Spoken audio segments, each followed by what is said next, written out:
Hello students, welcome to Devi sir at the rate GS YouTube video classes. तो students जमती कि आम जानी कि अपकमिंग एग्जाम आसुवा जीएस क्वेश्चन को इजिली सॉल्व करने आम जो इनिशिएटिव आरंभ कर that is Devi sir at the rate GS YouTube video classes. तो स्टूडेंट्स मुझे आगुरी कही सारी कि यही आमर यूट्यूब जो चैनल कराई तो ये आम अपकमिंग एग्जाम आसुवा जीएस क्वेश्चन को केमी समस्ते इजिली सॉल्व करेंगे और इजिली केमी बुझीपारे देन से गोटे छोटिया इनिशिएटिव एग्जाम आसुवा एवरी जीएस सब्जेक्ट को आम गोटे गोटे करके डिस्कसन करवा जो थी कि आपण मैंने जानते कि ये प्रथम सब्जेक्ट नहीं जोड़ा हूँ इंडियन पॉलिटी। तो Indian polity exam point of view गोटे इंपोर्टेंट टॉपिक भाव में इंपोर्टेंट सब्जेक्ट भाव में सब एग्जाम यार क्वेश्चन आमको देखा मिले एमती कि गोटे छोटिया सबोर्डिनेट एग्जाम हो कि कौन यूपीएससी कि ओपीएससी लेवल एग्जाम हो तो आमको सब एग्जाम आमको कौन दरकार इंडियन पॉलिटर नॉलेज निहाती दरकार। तो इंडियन पॉलिटर आम जो सीरीज को आरंभ कर तो समस्त जानिच जो मैंने वीडियो सहित अटैच अच्छ तो आम प्रथम टॉपिक को नहीं जार ना हूँ मेकिंग ऑफ इंडियन कॉन्स्टिट्यूशन। आ मेकिंग ऑफ इंडियन कॉन्स्टिट्यूशन आम कंटिन्यूअसली 7टी वीडियो अपलोड कर सारी ठीक अच्छे माने ऑलमोस्ट यहाँ आम 7 नंबर वीडियो होगा जाऊँचे ऑलरेडी 6टा वीडियो अपलोड हो जाइए जो थी कि आम fragmented way making of Indian constitution को सब टॉपिक रे डिवाइड करके भल भाव में बुझी ठीक अच्छे। तो आम कम्प्लीटली कौन कौन पढ़ी सारी तो जो मैंने अटैच अच्छ चैनल सहित तो समस्त जानी सारी जो मैंने भी नुआ विजिट करुच चैनल को लाइक कर सब्सक्राइब कर निहाती भाव में पुराना वीडियो गुड़ा को प्रथम देखीदब देन तापर ही या तुम देखिले इजिली तुम गोटे अंडरस्टैंडिंग डेवलप हो पार ठीक अच्छे। तो जो मैंने भी नुआ विजिट करुच तो तुम समस्त चैनल को सब्सक्राइब कर जो वीडियो भल लगे लाइक कर लिंक को अधिक फ्रेंड मान सहित शेयर कर ठीक अच्छे। नेक्स्ट देन जदि तुम यार पीडीएफ पाइबा चाहूच तो टेलीग्राम चैनल अच्छी देवीसर एट द रेट जीएस तुम सर्च भी कर और डिस्क्रिप्शन रे लिंक भी अच्छी तो डायरेक्ट जाकि तुम जॉइन भी हो पार टेलीग्राम चैनल रे और जो थी कि तुम सब गुड़ाक सब्जेक्टर कंसोलिडेटेड पीडीएफ को तुम कौन कर रिविजन पर्पज। तो आउ लेट करवानी तो स्टार्ट करवा आम टॉपिक को जो थी कि आम मेकिंग ऑफ इंडियन कॉन्स्टिट्यूशन मे भी आज टी लंबा क्लास हो पारे तो दरकार पड़े आज आम मेकिंग ऑफ इंडियन कॉन्स्टिट्यूशन को एंड करवा 7 नंबर वीडियो सहित तापर भी आम ट्राए करवा कि जदि बेसी लेंदी होची ताहले आम 2टा आउथरे पार्ट करवा बट आम बर्तमान कंटिन्यू करवा को पर्यंत जाउची ठीक अच्छे। तो देख मु तुमको पुणी थे टे मन पकाउची कि आम ए पर्यंत प्रीवियस जो 6टा वीडियो थिला तो से आम कौन कौन पढ़ी सारी तो समस्त मन थी कि आम जो वीडियो थिला तो से आम कॉन्स्टिट्यूशन कौन से जानले व्हाट इज कॉन्स्टिट्यूशन देन तापर कॉन्स्टिट्यूशनलिज्म जानले संविधान वादर अर्थ कौन भारत में कॉन्स्टिट्यूएंट असेंबली केमिति तैयारी हला making of Indian constituent assembly केमिति भारतीय माने डिमांड कले एम.एन. रॉय केमिति आइडिया देले कांग्रेस केमिति डिमांड कला ब्रिटिश गवर्नमेंट केमिति हमको 1940 रे अगस्त ऑफर देले देन तापर केमिति 1942 रे क्रिप्स मिशन आसिला और फाइनली 1946 रे कैबिनेट मिशन रो रिकमेंडेशन रे भारत रे गोटे संविधान सभा तैयारी हला और से संविधान सभा रे केमिति सब मेंबर्स आसीतिले केते इलेक्टेड थिले केते नॉमिनेटेड मेंबर थिले केते प्रिंसली स्टेट रु थिले और केते प्रोविंसेस रु थिले ठीक अछि। ता विषय में पढ़ले तो कॉन्स्टिट्यूएंट असेंबली तैयारी हे साला पर तार चीफ एडवाइजर किए थिले ताकू भी जानले फर्स्ट डे रो मीटिंग सेकंड डे रो मीटिंग थर्ड डे रो मीटिंग को आम भल भाव में पढ़ले संविधान सभा प्रेसिडेंट किए थे वाइस प्रेसिडेंट 2 जन विषय भी आम जानले ऑब्जेक्टिव रेजोल्यूशन कौन थिला से केबे आस्तिला किए ताकू नहीं कि आस्तिले से विषय भी आम डिटेल जानले कॉन्स्टिट्यूएंट असेंबली रो मेजर 8टी कमिटी विषय आम कौन कले डिटेल पढ़िले भर सब इंपोर्टेंट कमिटी थी ड्राफ्टिंग कमिटी ता विषय भी आम देखिले संविधान सभा फंक्शन को भी आम पढ़ी सारी कि संविधान सभा कौन काम करूला भी आम पढ़ी सारी ठीक अच्छे। तो लास्ट जो क्लास थी से आम किसी फंक्शन देखी कि जातीय पताका जातीय संगीत जातीय गान को केबे रेकग्नाइजेशन मिलता भारत राष्ट्रीय पताका राष्ट्रीय गान और राष्ट्रीय संगीत भाव में भारत केबे कॉमनवेल्थ मेंबर होता भारत प्रथम राष्ट्रपति केमिति इलेक्ट होते संविधान सभा द्वारा तो ऑल डिटेल आम कौन कर सारी 6टी वीडियो कंप्लीटली पढ़ी सारी। तो आज आम 7 नंबर वीडियो को जाऊँगी मेकिंग ऑफ इंडियन कॉन्स्टिट्यूशन तो आम सरीगला केमिति ड्राफ्ट आसिला फर्स्ट ड्राफ्ट केबे पब्लिश हला सेकंड ड्राफ्ट केबे पब्लिश हला केते दिन रो समय लागिला ठीक अछि केते दिन रो ड्राफ्ट डे पई तयारी कराइतला तो ऑल डिटेल आमे सब किछि कम कर सचनी ऑलरेडी पढ़ी सचनी। तो आज हमर जो टॉपिक रहबो से होछि criticism of Indian constitution and constituent assembly. देखो भारत रे जो संविधान तयारी हला केमिति डिमांड हला केमिति भारत रो संविधान तयारी हला एबे हमर कोन ना मोटा मोटी संपूर्ण नॉलेज हेई सारिछि कि संविधान केमिति तयारी हला किंतु सबु जिनसर जदि किसी कौन थाए मेरिट थाए तो किसी डिमेरिट भी थाए। तो भारतर संविधान सभा भारतर संविधान को तो तैयारी कला किंतु भारतर संविधान सभा आ भारतर संविधान सभा जो संविधान तैयारी करथिला तो से भी किसी डिमेरिट्स थिला बोली को माने कहंती ना समालोचक माने कहंती। तो जो क्रिटिसाइजर माने अछंती से माने भारतर संविधान को आ संविधान सभा को किसी कारण पई कोन करंती क्रिटिसाइज करंती समालोचना करंती कि ए जिंस गुडा भूल थिला। तो आमको जदि किए पचारे कि भारतर संविधान सभार भल जिनस कौन थिला आम ऊपर जहाँ सब पढ़ी आसिले से सब जिनस तार कौन थिला मेरिट ही थिला। बट भारतर संविधान सभार और संविधान डिमेरिट कौन तो सहीटा को जानापे आमको देखा पड़ो कि भारतर संविधान को आ भारतर संविधान सभा को कि कौन बोली सब क्रिटिसाइज कर। ठीक अच्छे से आज जो आम सब टॉपिक ना हो criticism of constituent assembly and constitution भारतर संविधान सभा और भारतर संविधान को कौन बोली समालोचना करा जायछि ता भितर कौन कमी रही जाइछि तो ताको आम आज कौन करिया पढ़ी के देखिबा। तो कम्प्लीटली 8टा समालोचना करा जाए तुम ये समस्ते देखी पार्थ्व तो मुझे सब गोटे गोटे तुमको ईच एंड एव्री पॉइंट को भल भाव बुझेबी पीडीएफ को भल भाव देख और सहित मुझे कौन कहूँ भल भाव शुण। ठीक अच्छे तो देख प्रथम क्रिटिसिज्म संविधान सभा को संविधान को कौन बोली प्रथम थर प्रथम कौन बोली समालोचना करा जाए not representative composition not directly elected by the people of India on the basis of universal adult franchise। तो भल भाव बुझे मो सहित यूनिवर्सल आडल्ट फ्रांचाइज अर्थ होची सार्वजनीन साबालक भोट प्रथा। गोटे देश रे जेतेबेले से देशर कौन सरकार बा देशर संविधान गोटे नागरिक को अधिकार दियंती कि तुम एतिकी वर्ष हो गला परे भारत में तुमको कौन मिल ना भोट दबार अधिकार राइट टू भोट तुमको मिल जाई पारिबो ताहाले ताकू ही कौन कहूँ सार्वजनीन साबालक भोट प्रथा। और भारत में सार्वजनीन साबालक भोट प्रथा बयस प्रथम 21 वर्ष थिला देन तापर ताकू 1988 रे कौन कराई 18 वर्ष कराई। किंतु एठी जो माने समालोचक थिले संविधान सभा और संविधान से माने कहती कि भारतर संविधान को जो संविधान सभा तैयारी कला से संविधान सभाटा कौन ना नॉन रिप्रेजेंटेटिव कंपोजिशन द्वारा तैयारी कौन ना समस्ते भल भाव मन पकेब जो आम composition of Indian constituent assembly पढ़ुले तो से समय मुझे तुमको कही कि भारतर संविधान सभा टोटाल 389 मेंबर थे टोटाल 389 मेंबर थे बट से 389 मेंबर भितर 93 मेंबर प्रिंसली स्टेट रू नोमिनेट होते कौन से इलेक्शन कौन नाला व्यवस्था नाला किंतु जो मैंने प्रोविंसेस रू आसी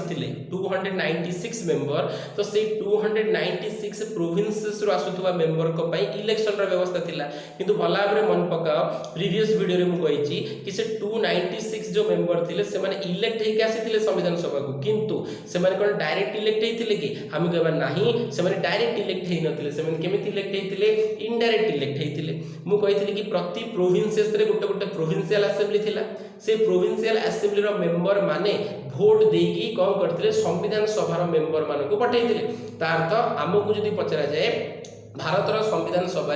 को प्रकार मेंबर थिले तो आम कहबा डायरेक्ट माने इलेक्टेड मेंबर भी थिले आउ नॉमिनेट मेंबर भी थिले किंतु इलेक्टेड मेंबरटा को प्रकार इलेक्टेड थिला से डायरेक्ट इलेक्टेड थिला लोक मानक द्वारा ना इनडायरेक्टली इलेक्टेड थिला तो आम कहबा कि डायरेक्ट इलेक्टेड केही भी नथिले। जो 296 मेंबर इलेक्टेड थिले तो all are indirectly elected by the members of provincial assembly of the province. प्रति प्रोविंस रे जो प्रोविंशियल असेंबली थिला से प्रोविंशियल असेंबली रो मेंबर मानक द्वारा संविधान सभार 296 मेंबर संविधान सभा को रिप्रेजेंट करके जाइथिले। तार अर्थ कुआ जाई परिबो कि भारतर संविधान सभा जो इलेक्टेड 296 मेंबर थिले से माने केही मध्य भारतर लोक मानक द्वारा डायरेक्ट चूज करा हेनी काहा को मध्य तार अर्थ डायरेक्ट इलेक्ट जेतु हेई नथिला सेति पई समालोचक माने कहंती कि जो संविधान आज हम पाखे अछि ताकू जो संविधान सभा तैयारी करथिला से संविधान सभाटा कोन ना नॉन रिप्रेजेंटेटिव कंपोजिशन तार अर्थ डायरेक्ट लोकंकर प्रतिनिधि सेठी नथिले लोक तो चूज करके पठेइथिले प्रोविंशियल असेंबली रो मेंबर मानक बट प्रोविंशियल असेंबली रो मेंबर माने पठेइले ना संविधान सभा रो मेंबर को तो सेति पई कुआ जाए कि भारतर संविधान को तैयारी करथिबा संविधान सभाटा गोटे कोन नॉन रिप्रेजेंटेटिव कंपोजिशन काहे कि ना एथिरे सार्वजनीन साबालक भोट प्रथार व्यवस्था को लागू करा हे नथिला एथिरे इनडायरेक्ट इलेक्ट करा हेतिला डायरेक्ट इलेक्शन रो कोनोसी प्रकार व्यवस्था नथिला। तो प्रथम नंबर पॉइंट मे बी कि समस्त क्लियर थिबो तो प्रथम नंबर पॉइंट समस्त क्लियर हला मु पुणी रिवीजन करे प्रथम 8टा आम सारीदे। तो ठीक अच्छे 2 नंबर पॉइंट कौन कौन सेकेंड क्रिटिसिजम कौन कौन तो सेकेंड क्रिटिसिजम कौन कि dominated by Congress 82% of assembly were held by INC. तो ये गोटे इंपोर्टेंट जिनस आपको मन रख ये पुणी कौन क्रिटिसिजम जो माने समालोचक से माने भारतर संविधान को समालोचना करती आ भारतर संविधान सभा को समालोचना करके से माने कहती कि भारतर संविधान को जो संविधान सभा तैयारी करथिला से संविधान सभार 100% मेंबर्स भितरु 82% मेंबर केवल कार थिले इंडियन नेशनल कांग्रेस रो थिले। आम मानकर मन अच्छी आम जो कंपोजिशन पढ़ी कैबिनेट मिशन रेकमेंडेशन इलेक्शन होता 296 सीट पर से तुमको कही कि 208टा 208 सीट्रे कांग्रेस जीति 73 सीट्रे मुस्लिम लीग जीति आउ अदर एंड इंडिपेंडेंट 15टा सीट्रे जीति तार अर्थ नो डाउट सबुठू अधिक कौन मेंबर कार थिले संविधान सभा कांग्रेस रो थिले 389 मेंबर भितर इलेक्शन होता 296 और 296 भितर 208 मेंबर केवल कांग्रेस रे तार आम कहीपर कि भारत संविधान सभार टोटाल मेंबर भितर 82% सीट्रे केवल आईएनसी कैंडिडेट माने कंडीशन आम कहीपर कि भारत जो संविधान थिला भारत जो संविधान को तैयारी करने जो संविधान सभा थिला ये डोमिनेटेड बाय द कांग्रेस अर्थ कौन एकचाटिया अधिकार कार थिला कांग्रेस जदि संविधान सभा किसी भी करने मुस्लिम लीग चाहिए कि किसी भी करने अदर पॉलिटिकल पार्टी मैंने चाहिए तो सेमानकर सेतेटा कौन रहिबनी ना पावर सेतेटा सेमानकर कौन रहिबनी ना दबदबा रहिबो नाही कहीं ना अधिक पावर का पाखे थिला कांग्रेस पाखे थिला कहीं नंबर ऑफ सीट ता पाखे अधिक थिला। एटा अलग कथा कि भारतर संविधान सभा कौन भी प्रोविजन को पास करने भोटिंग सिस्टम कराई नथिला एटा मन रखिबो सब बेले सर्वसम्मति क्रमे करा होतला समस्त सहमति करा होतला किंतु तापर भी जदि हम कि कांग्रेस ही जब 82% मेंबर रहिबे ताहले अपोज करिबा पर्सन मध्ये अपोज करिवनी जाफल कि कांग्रेस जहाँ चाहिबो सेटा को संविधान सभा रखि दबो। तो एथि समालोचक माने कौन कहती ना समालोचक माने कहती कि भारतर संविधान सभा जो थिला एटा कोन ना कंप्लीटली का अंडर थिला कांग्रेस रो मेंबर माने को अंडर थिला काहे ना जेतु 82% ऑफ सीट असेंबली रो का की ऑक्युपाई करथिला कांग्रेस ऑक्युपाई करथिला। तो क्रिटिसाइजर माने कहती कि जति भारतर संविधान सभा इंडिपेंडेंटली भारतर संविधान को तैयारी करथंदा ताले सब पॉलिटिकल पार्टी को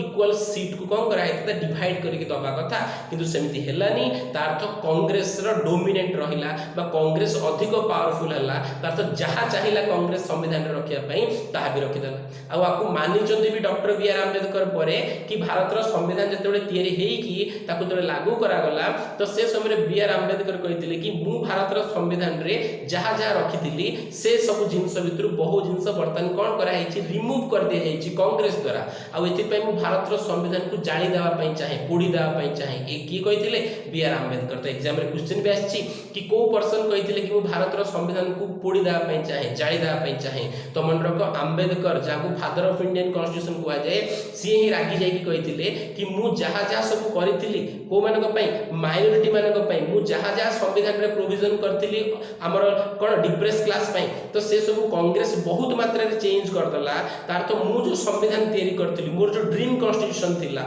से कॉन्स्टिट्यूशन ए कॉन्स्टिट्यूशन नुह तो सिद्धि पे से कहिथिले कि मते इच्छा होची कि ये संविधान को कोन कर देबी जाली देबी। तो ये भी इंपोर्टेंट आंसर कोन पे एमती संभव हे परला एथि पे संभव हे परला कि संविधान सभा रे 82% सीट केवल की ऑक्युपाई करथिला कांग्रेस ऑक्युपाई करथिला बा इंडियन नेशनल कांग्रेस ऑक्युपाई करथिला। तो ये भी गुटे समालोचना का करा जाय संविधान सभा को करा जाय। 2 नंबर पॉइंट समझते बुझिलो। 3 नंबर पॉइंट को आस तो देखो 3 नंबर पॉइंट को कहूची constitution is un-Indian and slavish limitation of western constitution. ठीक अछि देखो तो 3 नंबर पॉइंट को कहूची देखो तो 3 नंबर पॉइंट जो अछि ये को कहूची 3 नंबर पॉइंट कहूची कि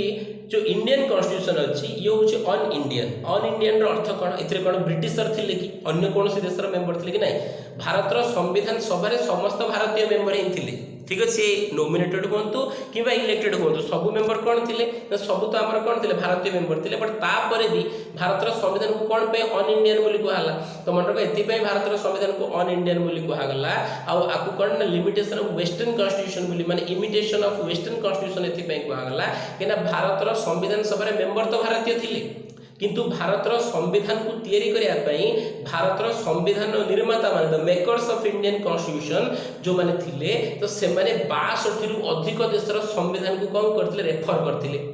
62 रु अधिक कंट्री रो वेरियस कंट्री रो कॉन्स्टिट्यूशन को रेफर कला परे आईडिया नै कि आस्थिले आ से आईडिया को इंप्लीमेंट करिकि भारतर संविधान को तैयारी कराइतिला सेति पई समालोचक माने कहंती कि भारतीय माने भारतर संविधान को तैयारी करछन्ती किंतु तापर भी ये भारतीय नुह ये होची अन इंडियन कॉन्स्टिट्यूशन काहे कि एथिरे वेस्टर्न इन्फ्लुएंस अधिक देखा मिले वेस्टर्न अर्थ पाश्चात्य देश बाहर अन्य देश मानकर अधिक प्रभाव देखा मिले भारतर संविधान रे से ये भी गोटे क्रिटिसाइज करा जाए भारतर संविधान को कि इंडियन कॉन्स्टिट्यूशन भारतीय तैयारी करछन्ती बट तापर भी होची गोटे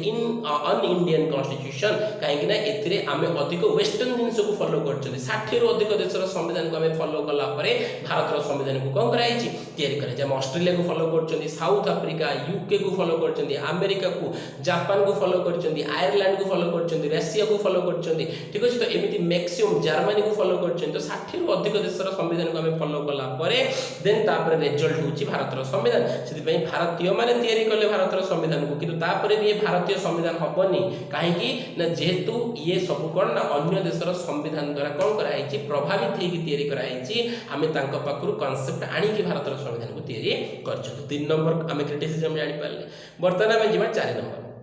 देखो 4 नंबर क्रिटिसिज्म कौन कहूँ से कहूँ कि टाइम कंज्यूमिंग एक्सरसाइज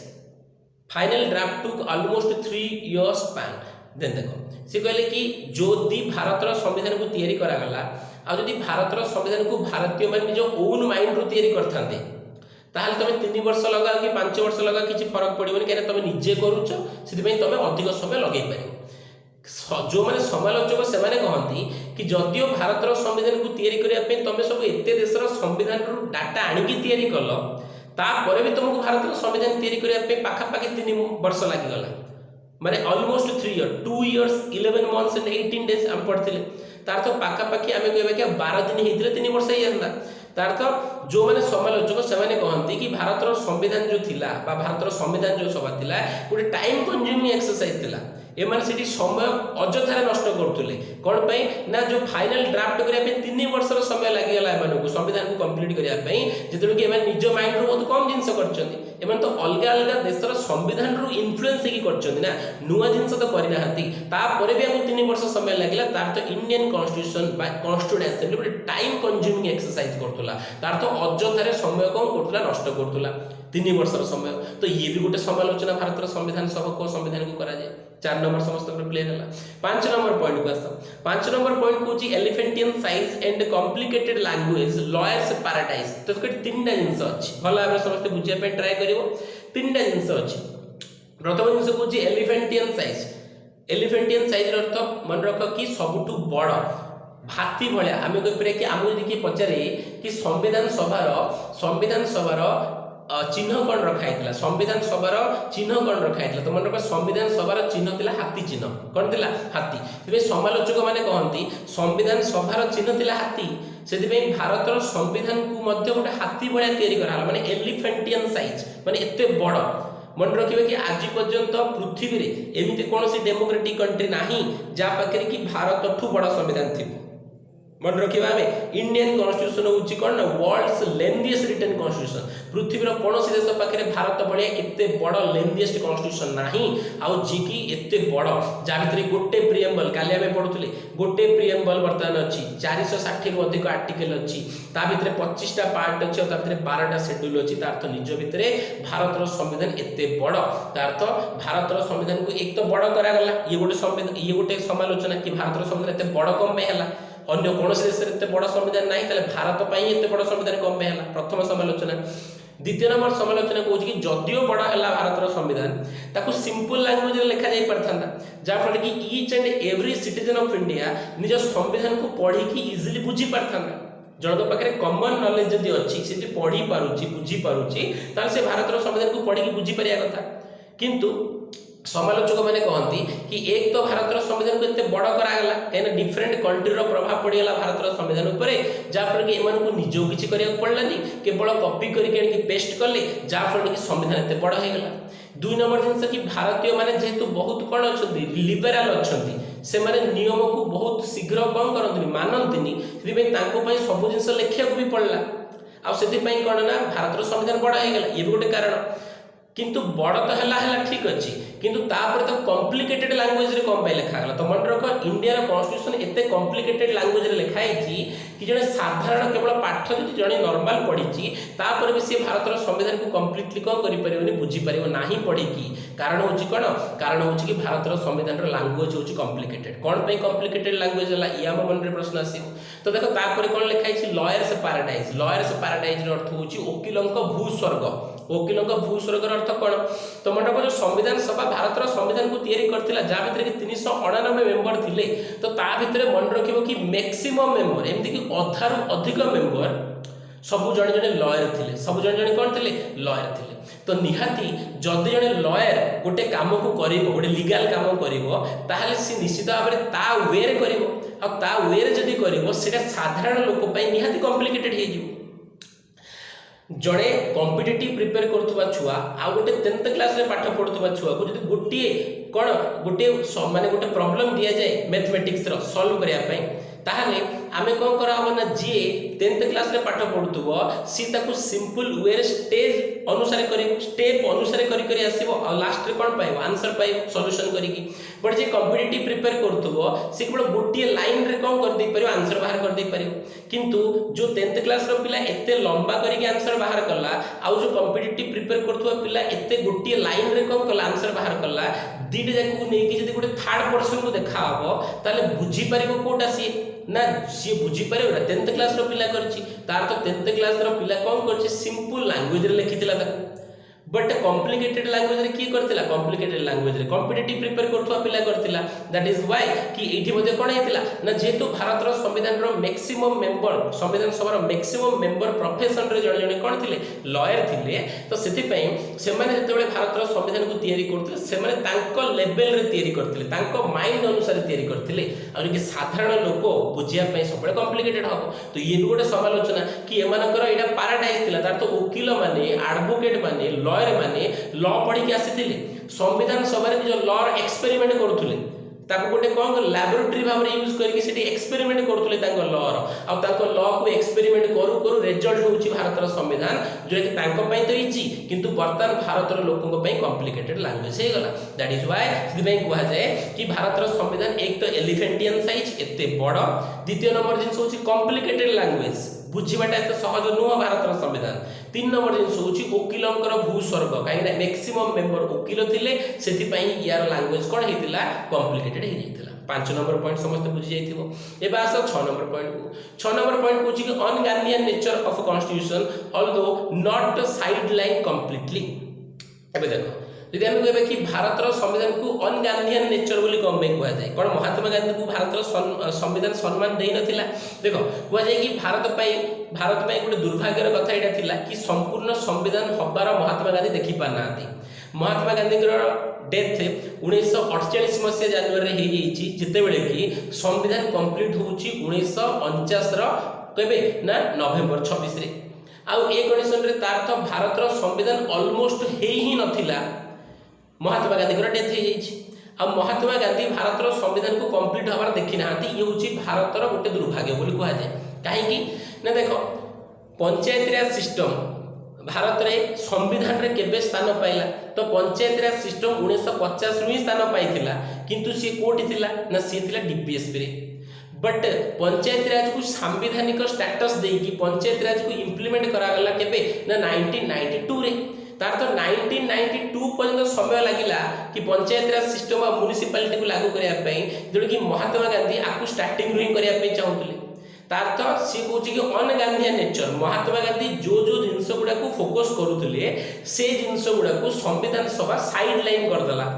जेहेतु महात्मा गांधी आबसेंस से समय महात्मा गांधी थिले हुए तो संविधान सभा बाध्य होगी रखी था किंतु महात्मा गांधी सब जिनस जमीक सी गो हत्या निषेध करने सरकार तापर किसी स्ट्रॉन्ग डिसीजन नेलेनी संविधान रे महात्मा गांधी जो थे सी पंचायत राज सिस्टम को लागू करने कहते तापर भी स्ट्रॉन्ग डिसीजन निगलानी संविधान सभा Mahatma Gandhi cottage industry development करने कथा कहते तापर भी सरकार हेवी इंडस्ट्री को अधिक फोकस कले बट कटेज इंडस्ट्री को साइडलाइन कले तार तो कहुए कि भारत संविधान सभा महात्मा गांधी आब्सेंस कारण भारत संविधान नेचरटा अनगांधीयन नेचर हो गला संविधान सभा महात्मा गांधी जो आइडियोलॉजी थी साइडलाइन कर दिगला आउ जदिओ कम्प्लीटली साइडलाइन कराई ना जमी मुझे तुमको कहली कि कटेज इंडस्ट्री बनइबा कटेज इंडस्ट्री को डेवलप करवा एमएसएमई सेक्टर को डेवलप करवा एनिमल हजबेंड्री डेवलप करवा सेमि जब कहे कि गोहत्या को निषेध करवा मादक द्रव्य को बंद करवा पंचायत राज सिस्टम को लागू करवा ग्राम स्वराज कनसेप्ट को आनिबा ये सब गांधीयन प्रिंसिपल ये सब संविधान स्टार्टिंग रे थिला 1950 रे थिला किंतु ये लागू होई नथिला भारत रे ये सब धीरे धीरे बर्तमान लागू होउची तार तो आम कहीपर कौन ना महात्मा गांधी आब्सेंस कारण भारत संविधान तैयारी बेले कौन होता अनगांधीयन नेचर थिला तार तो महात्मा गांधी आइडियोलॉजी को साइडलाइन करके भारत संविधान को तैयारी कराइला जदियो रखाई किंतु इम्प्लीमेंट कराई नथिला तार तो यहाँ भी गोटे क्रिटिसाइजर माने क्रिटिसिजम दियंती कि भारत संविधान टा होची गोटे कौन ना अनगांधीयन नेचर माने महात्मा गांधी को आइडियोलॉजी एगेंस्ट रे भारत संविधान काम करूची 6 नंबर पॉइंट बुझिला एबास 7 नंबर पॉइंट कोन कहूची कि बुझिबा 7 नंबर पॉइंट कहूची communist opposition to parliamentary democracy देखो कांग्रेस रो फॉर्मेशन होची 1885 रे 1885 रे कांग्रेस रो फॉर्मेशन होची आईएनसी बट भारत रे आउ गोटे भी पॉलिटिकल पार्टी थिला आज भी अच्छी that is communist party of India तार नाम होची कोन कम्युनिस्ट पार्टी ऑफ इंडिया जार फॉर्मेशन होता 1924 रे ठीक अच्छे तो 1924 रे एमएन रॉय मन रख जी 34 रे आइडिया देवे भारत संविधान सभा सी 1924 रे आउ किछि पर्सन सहित मिसिकी गोटे पॉलिटिकल पार्टी तैयारी करथिले कोठी ना हमर कानपुर रे तैयारी करथिले जार ना कोन थिला ना जार ना थिला कम्युनिस्ट पार्टी ऑफ इंडिया आउ ये कम्युनिस्ट पार्टी ऑफ इंडिया ये केबे मध्य पार्लियामेंट्री डेमोक्रेसी ऊपर विश्वास करै नथिला काइना पार्लियामेंट्री डेमोक्रेसी रे सिस्टम लेट रे काम करे बोली मत को माने कम्युनिस्ट पार्टी रो से सब पार्लियामेंट्री फॉर्म ऊपर विश्वास करते जो थी कि कौन हम ना सडन डिसीजन नि जाई पारुथो तार तो मन रख कम्युनिस्ट पार्टी सब पार्लियामेंट्री डेमोक्रेसी को अपोज करे सी सब प्रेसिडेंशियल फॉर्म ऑफ गवर्नमेंट को फॉलो करे कहीं ना जेहेतु ये जो कम्युनिस्ट डेवलपमेंट चाइना पाखर होता है शुणी कि माओ सेतुंग ठीक अच्छे तो माओ सेतुंग जो थिले तो ये भी कम्युनिस्ट कंट्री एबे भी चाइना गोटे कम्युनिस्ट कंट्री माओ सेतुंग को आइडियोलॉजी रे एबे भी चाइना काम करुची तांको आइडियोलॉजी को फॉलो करके भारत रे भी गोटे पॉलिटिकल पार्टी अछि that is communist party of India आ ये कम्युनिस्ट पार्टी ऑफ इंडिया केबे भी भारत भलिया पार्लियामेंट्री सिस्टम को बिलीव करेनी सी सब अमेरिका और चाइना भाया प्रेसिडेंशियल फॉर्म ऊपर कौन करे विश्वास करे और सी कहे कि जदि देश में सडन डिसीजन नबार अच्छे ताले पार्लियामेंट्री डेमोक्रेसी काम करि परिबनी ये लेंदी प्रोसेस आ जदि हमको सडन डिसीजन नबार अच्छे ताले हमको कौन दरकार प्रेसिडेंशियल फॉर्म दरकार और लोगों को कम पावर दबा अधिक पावर सरकार के पाखे रखिबा ये होची कोन कम्युनिस्ट पार्टी रो कोन आइडियोलॉजी तो माओ सेतुंग गोटे कथा आम समस्त शुणुवा कि माओ सेतुंग कहते कि शासन करिवार क्षमता सब कौटू बाहर ना बंदूकर कौन बंदूकर नली भितर बाहर तार तो बंदूकर नली जी निज पाखे रखी जी अधिक शक्ति पाखे रखुची शासन सी ही कर शासन आउ किए करें ना तो ये जो आइडियोलॉजी कम्युनिस्ट पार्टी थिला किंतु कम्युनिस्ट पार्टी भारत में एक्जिस्ट करुले भी संविधान सभा संविधान रे कम्युनिस्ट पार्टी कौन सी जिनस को एक्सेप्ट करागला नहीं आउ भारत संविधान को प्रेसिडेंशियल न करके भारत संविधान को कौन कर दिया गला पार्लियामेंट्री डेमोक्रेसी द्वारा तैयारी करागला तार तो ये भी गोटे समालोचना कि कम्युनिस्ट पार्टी भारत में एक्जिस्ट करुले भी कम्युनिस्ट जो कौन थिला जो प्रपोजल थिला ताकू भारत संविधान सभा कंप्लीटली अपोज करथिला आ भारत में प्रेसिडेंशियल फॉर्म को न आनिकी भारत संविधान कौन आनिथिला पार्लियामेंट्री फॉर्म को कौन करथिला धरिकी आस्थिला ये थिला second last point 7 number point बर्तमान आस 8 नंबर पॉइंट तो 8 नंबर पॉइंट कौन कहूँ 8 नंबर पॉइंट कहूँ कि carbon copy of the 1935 act or amended version of the 1935 act भला बुझ ब्रिटिश पार्लियामेंट रु भारत को पास होकर आसीथिबा शेष एक्ट होची India independence act 1947 last class रे हम पढिछथि जस्ट प्रीवियस वीडियो रे हम पढिछथि एइथिरे भारत को स्वाधीनता दे दिया गला किंतु मु कहितली कि जो पर्यंत भारत संविधान लागू न होईची से पर्यंत भारत शासन को नियम रे चलिबो ना government of India act 1935 that is Bharat शासन अधिनियम 1935 तो भारत शासन अधिनियम 1935 जो आसीथिला 1935 मसिया रे कुआ जाय कि भारत संविधान ता जस्ट तार कार्बन कॉपी संविधान कॉन्स्टिट्यूशन को जो माने तैयारी करथिले कॉन्स्टिट्यूशन मेकर्स तो एमाने किछि नुआ करना एमाने just government of India act 1935 को कम करछथि कार्बन कॉपी पके की जेरॉक्स कर दैछथि बा कुहा जाए कि सेतिर जस्ट टिके अमेंड करा हेछि अमेंड वर्जन ऑफ 1935 तो से कौन ये भी गोटे समालोचना कि भारत संविधान टा कंप्लीटली का ऊपर डिपेंड करूछि ना गवर्नमेंट ऑफ इंडिया एक्ट 1935 से भारत संविधान को carbon copy of government of India act 1935 बा amended version of the 1935 government of India act भाबरे कंसीडर करा जाय all are the criticism of the constitution and constituent assembly of India तो भारत संविधान रो आ संविधान सभा ये सब कौन थिला समालोचना थिला तो नो डाउट कि समस्त सब गुडा पॉइंट को भल भाव बुझीव जदि न बुझीव ताले आउ थे कम कर ना बेक करके देखीदेव देन कम्प्लीटली बुझीज खाली सर्ट्रे बर्तमान तुमको रिविजन कर दूसरी तापर नेक्स्ट को जीवा प्रथम जिनस कहते कि भारत संविधान जो संविधान को जी तैयारी करथिला संविधान सभा ता भितरे मैक्सिमम जो मेंबर माने थिले तो एमाने कोन किछि आस्तिले इलेक्टेड आ किछि आस्तिले नॉमिनेटेड किंतु आ भितरे केही मध्ये डायरेक्ट इलेक्टेड पर्सन नथिले सेति पई ये होछ गुडे non representative composition first criticism second criticism कहूँ कि भारत संविधान सभा 208 मेंबर केवल कांग्रेस थिले तार तो भारत संविधान सभा अधिक पावर किए यूज करथुला कांग्रेस तार तो सीता निज इच्छा भारत संविधान को तैयारी करथुला 3 नंबर पॉइंट कहूँ कि जो कॉन्स्टिट्यूशन अच्छी ये हूँ अन इंडियन आउ ये हूँ imitation of the western constitution Bharat संविधान को भारतीय तैयारी करछन सत्य किंतु 60 रु अधिक देशर संविधान को फॉलो करी तैयारी कराई तार तो भारत संविधान भारतीय तैयारी करथिले मध्य पाश्चात्यर प्रभाव भारत संविधान ऊपर सबुठ अधिक अछि तापर पॉइंट आमे देखिथिले कि टाइम कंज्यूमिंग एक्सरसाइज भारत संविधान को अलग देश पाखरु आमे देखिकी करले किंतु तापरे भी हमको 3 वर्ष पाखापाखि समय लागिगला तो ये गोटे टाइम कंज्यूमिंग एक्सरसाइज हो गला 5 नंबर आमे देखिले कि भारत संविधान साइज रे भी बड़ा that is elephantine size second number जिनस हूँ कॉम्प्लिकेटेड लैंग्वेज साधारण लोक बुझिया संभव नुह 3 नंबर जिनस हूँ वकिल मानकर भूस्वर्ग तार तो वकिल मैंने ये नॉलेज को कौन करते एक्सपेरिमेंट करते जार रिजल्ट आमको एत लंबा आउ एत कॉम्प्लिकेटेड लैंग्वेज संविधान मिलला 6 नंबर जिनस हूँ महात्मा गांधी आइडियोलॉजी को जदिव भारत संविधान कम्प्लीटली साइडलाइन करनी किंतु तथापि ताको इम्प्लीमेंट प्रथम करि नथिला सेति भारत संविधान को अन गांधी नेचर कॉन्स्टिट्यूशन बोली कहा जाए कहीं महात्मा गांधी संविधान तैयारी होउथबा समय तांकर मृत्यु हो जाइतिला नेक्स्ट पॉइंट आमे देखिथिले कि कम्युनिस्ट पार्टी सब प्रेसिडेंशियल फॉर्म ऑफ गवर्नमेंट ऊपर विश्वास करे ताको डिसीजन शीघ्र नबार इच्छा अछि बट कम्युनिस्ट पार्टी भारत रे थाउ थाउ मध्य कांग्रेस कौन करथिला ना भारत संविधान रे कौन करथिला डेमोक्रेटिक सिस्टम ता रखिला बट ताको प्रेसिडेंशियल न रखी पार्लियामेंट्री रखि देला तार तो कम्युनिस्ट पार्टी को एटी संपूर्ण भाव में कौन कर दिया गला विरोध कर दिया गला लास्ट पॉइंट आमे देखिले भारत पई आसीथिबा शासन पई भारत शासन पई आसीथिबा शेष act government of India act 1935 रे जहा जहा प्रोविजन थिला सेम प्रोविजन भारत संविधान रे अछि और सेम ही अछि से भारत संविधान को carbon copy of government of India 1935 कहा जाए से अल्प चेंज होती amended version of government of India 1935 भाव में कन्सिडर करा जाए तो समस्त क्लीयर थी तो मे बी कि criticism of Indian constitution and constituent assembly जहाँ जहाँ समालोचना अच्छी देन ताकू आमे भल भाव में बुझिले ठीक अच्छे तो बर्तमान आमे नेक्स्ट नंबर जिनस को जीवा कौन अच्छी देखा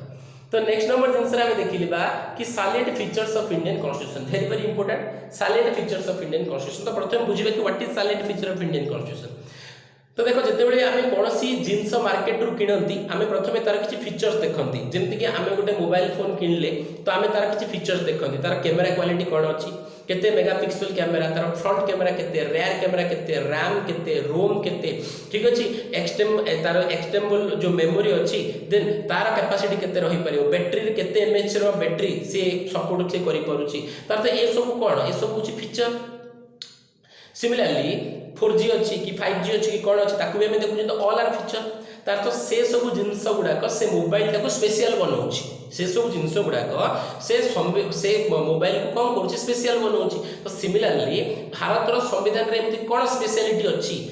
जोटा कि भारत संविधान को पृथ्वीर अन्य संविधान टू सबुठ स्पेशल बनाऊँगी that is the features of Indian constitution. आ वेरी वेरी इंपोर्टेंट कि कौन कौन एमती स्पेशलिटी अच्छी भारत संविधान पाखे जी कि भारत संविधान को एत कौन करुच्ची स्पेशल बनाऊँ तो पढ़ा देख। तो प्रथम नंबर जिन सी कौन कि वर्ल्ड कॉन्स्टिट्यूशन देख पृथ्वी में कौन देश संविधान एमती ना जी कि कौन कर देश को फॉलो करके संविधान तैयारी किंतु the only constitution that is Indian constitution जी कि निजे मानुची कि आम 60 रु अधिक देश संविधान को रेफर करके भारत संविधान को तैयारी करूँ that is the unique feature of Indian constitution जी कि निजे मानुची आंबेडकर मानी कि किसी असुविधा ना कि आम जो अन्य देश संविधान को देखिकी भारत संविधान को तैयारी करूँ ए कौन प्रॉब्लम ना कहीं आम भारतीय मानक किसी भल देवाई चाहूँ से भल कोठू आना जाऊ आम चोरी आणुनु आम ओपेनली आणुचु it is a open truth. आ सी कहले प्रथम फीचर कौन कि भारत संविधान हूँ गोटे ऋण करके अणा संविधान गोटे वर्ल्ड कॉन्स्टिट्यूशन मागी अणा संविधान जी कि 60 रु अधिक कंट्रीर कॉन्स्टिट्यूशन को रेफर कला तैयारी कराइला। तो ये गोटे स्पेशल फीचर कौन सी देश में संविधान ना जी कि एत देश को फॉलो करके तैयारी कर that is only constitution Indian constitution जी कि मानुची कि आम 60 रु अधिक देश संविधान को रेफर कला भारत संविधान तैयारी होता। सेकेंड नंबर जिन कौन कि स्ट्रक्चरल पार्ट भारत संविधान जो स्ट्रक्चर अच्छी पार्ट शेड्यूल आर्टिकल ये जो स्ट्रक्चरल पार्ट ये कंप्लीटली डिपेंड कर गवर्नमेंट ऑफ इंडिया 1935 रे कहीं आम देखिए आसले कहीं कार्बन कॉपी को हो आर जो फिलोसॉफिकल पार्ट अच्छी फिलोसॉफिकल पार्ट अर्थ part 1 2 3 4 and 4A union and territory citizenship होगा तापर जब आम कह कि fundamental right DPSP and fundamental duty all are the philosophical part of Indian constitution. तो मन रख भारत संविधान स्ट्रक्चर आसला क्या पाखर गवर्नमेंट ऑफ इंडिया 1935 पाखर भारत संविधान 1 रु 4 ए पर्यंत जो पार्ट अच्छी that is the philosophical part ये क्या पाखर आसला तो मन रख अमेरिका और आयरलैंड कॉन्स्टिट्यूशन कहीं आयरलैंड पाखर आम डीपीएसपी को आनी और अमेरिका पाखर आम कौन धरिक आसना अमेरिका पाखर आम फंडामेंटल राइट धरिक आसते दुईटा ही आम बेसिकली कौन कहते ना philosophical part of Indian constitution.